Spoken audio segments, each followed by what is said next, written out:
This edition of the Ridley Report is brought to you by StashYourSwag.com. StashYourSwag.com.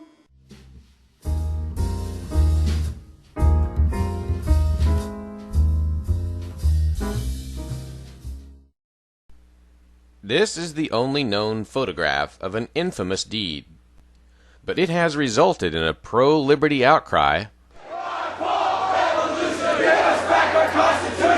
reminiscent of something you would have seen during the Ron Paul campaign. Speaking of Ron Paul, let's go back to the beginning of the story. We've only had one vote in the Congress on building a fence, and I voted against that. May 10th, 2009. The crew of motorhomediaries.com interviews America's de facto leader of the opposition, Ron Paul. 4 days later, they're traveling through Mississippi in their RV. They're on their way to a meeting with Libertarian Party officials. The crew, which is attempting to document freedom struggles around the country, tries to document a traffic stop. Their attempts to videotape police end with the arrests of the entire crew. One crewman, J.D. Talley, refuses to give his ID and claims that he was pepper sprayed and choked as a result. They are taken to jail and held for roughly 1 day. 2 different sources list the charges as follows: disorderly conduct and alcohol charges.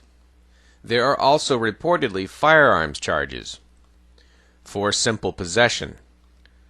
Presumably the firearms and or alcohol were packed in the motorhome. Officials in Mississippi have been inundated with calls. Activists quote one official as saying the number of calls has topped 500. A writer at nhfree.com successfully received a response from the sheriff, however. Jones County Sheriff Alex Hodge says, quote, "Thanks for the email. There is always 2 sides to every story. Thanks for the heads up," unquote. One supporter has already flown to the scene and is attempting to get their motorhome out of impound. As of 10 a.m. on the 15th, all 3 were reported released, with bail numbers set under $1,000. Motorhomediaries.com is an operation run by 3 Keene, New Hampshire freestaters, I believe, including former bureau crasher Pete Iyer, whose name I may be mispronouncing. They were a relatively unknown phenomenon, barely able to crack 3,000 views with an exclusive Ron Paul interview. But their obscure status is likely to change now. The attack on them marks at least the 4th arrest of Free Staters for attempting to videotape authorities.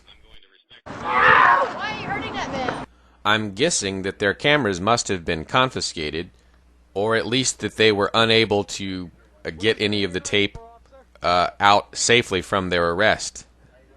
They apparently did not have live broadcast capability or were outside the range of cell towers. Hopefully that's a situation that will be rectified soon with a camera-capable cell phone and a quick.com account. For the latest details or to learn how you can help, see the video description for this clip.